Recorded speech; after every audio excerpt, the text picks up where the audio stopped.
Hello, my name is Sophia Henry, and my presentation will be on behavior analysis in early childhood education for class EDSE 624. So, what does behavior analysis mean for early intervention? So, several studies have shown that early intervention use of ABA therapy is beneficial for the child. Early intervention for adolescents with disabilities and behavior problems shows significant progress when they are able to receive ABA therapy. Results of some studies have shown long-term comprehensive ABA intervention leads to large effects of intellectual function, language development, daily living skills, and social function in children with autism. ABA therapy can increase language and communication skills with children who have developmental disabilities and children with severe behavior problems. ABA therapy can help with attention, focus, social skills, and the reduction of problem behaviors.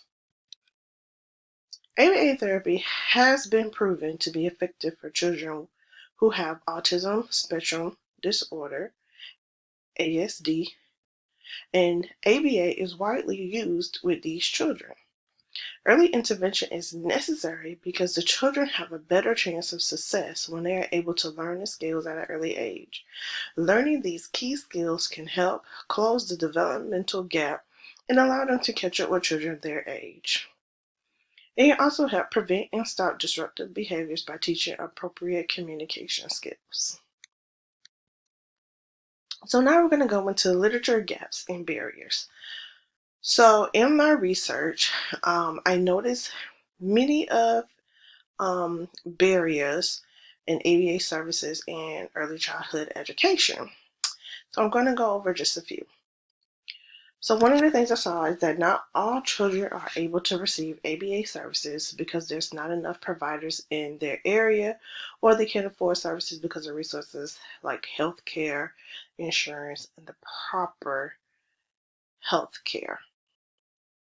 Parents choose to withdraw their children from services, and more research needs to be done on why these parents are withdrawing their children from ABA services. Practitioners are not adequately trained to implement FBAs and BIPs, and early childhood practitioners are not involved in the development of FBAs and BIPs. So the first article we're going to look at is Collateral Benefit of the Family Checkup on Early Childhood School Readiness, Indirect Effects of Parents' Positive Behavior Support. So this article, written by Luca Meyer, discusses the longitudinal effects of the Family Checkup program on families and their positive behavior support, as well as children's readiness for school.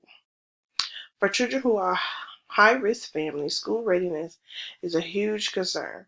So they looked at children enrolled in the Women's and Infants and Children Nutrition Program, better known as WIC, which is for families who are considered high risk. The 3 assessments begin with children at the age of 2 years old. The benefits of the program is that they did at-home observation and looked at parent-child interaction during specific tasks. The reason I said that this was a benefit that they did it at home is because working with these high-risk families, these families that are on WIC, they may not have access to transportation to go to a clinic or hospital or some kind of setting to do this. So being that they're coming to their home and doing the observations and teaching them these skills is very helpful. And then also being that they're doing it in a natural environment in their home where the parents and kids spend most of their time in the home. So the people doing the assessments are able to really get in there and see everything played out kind of in a natural environment. Findings show that supportive and positive parenting can indirectly foster key facets of school readiness in children at risk. So the findings of this show that positive behavior support can help in helping children in their school readiness. Early childhood practitioners' involvement in functional behavior assessment and functional-based interventions. This is a literature review and topics in early childhood special education. So Wood looked at studies published from 1990s and 2012 to see what early childhood practitioners' involvement in functional behavior assessment, FBAs, and functional-based behavior interventions, better known as BIPs, for children aged 6 and younger with challenging behaviors. So studies show early childhood practitioners had limited roles in FBAs and BIPs. And also, early childhood practitioners had a very limited role during the FBA and BIP development, even though they are the ones implementing it. It also found that FBAs and BIP procedure trainings need to be more accessible to the early childhood practitioners. So a few things here is, one is that even during the hands-on assessments, they had very limited roles in what they would do. And then, even though they're the ones that's doing this hands-on assessments with the children, they have little to no involvement in implementing the FBAs and the VIPs. And it also found that the people that are the ones implementing the FBAs and the VIPs, they need access to training. So they need access to training, and they need better training in order to do this, because functional behavior assessments and behavior intervention plans are very important in the beginning stages of helping these children. The last article we can go over is the rationale, development, and description of a brief family-centered service provision model for addressing children's severe behavior, a retrospect consecutive case series analysis. So this article by Shipley evaluates the service provision model for providing applied behavior analysis for families with children who have severe behavior needs. To assess the effectiveness of the program, a retrospect consecutive case series was designed. In addition, they utilized a family service model to provide ABA services. The research took place from summer 2017 to fall 2018. There were a total of 55 families. 87% of the children had autism, 63% with an intellectual disability. The research goal was to evaluate the clinical assessments, procedure, feasibility, and effectiveness of the developed and implemented treatment plans. The results showed that the FA needed areas of improvement. The FA is a functional analysis. Caregivers reported positive treatment effectiveness. However, some families withdrew services, and more research needs to go into why these families decided to withdraw services.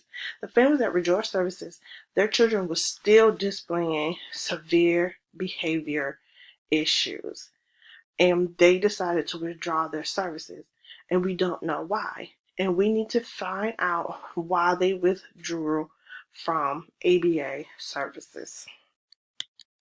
So what can we do about it? We can disseminate the correct practices and procedures of ABA to the public. This will help fight the barrier of families leaving or not using services available. Provide parents and families with more information on their options to find new providers rather than eliminating the therapy for their children altogether. This will also help with barriers where parents are withdrawing their children. Train staff more effectively. Ensure that staff know how to execute various procedures such as ABC data and FAs correctly. Provide constant feedback and check-ins with technicians and other BCBAs on the assessments and therapy so that everyone can have correct techniques. And we need to find more ways to spread training to current educators and therapists in the field to become ABA certified, RBT BCBA, so that more providers are available, especially in those areas where we are very limited on RBTs and BCBAs. And that is the end. And here's our reference page. Thank you.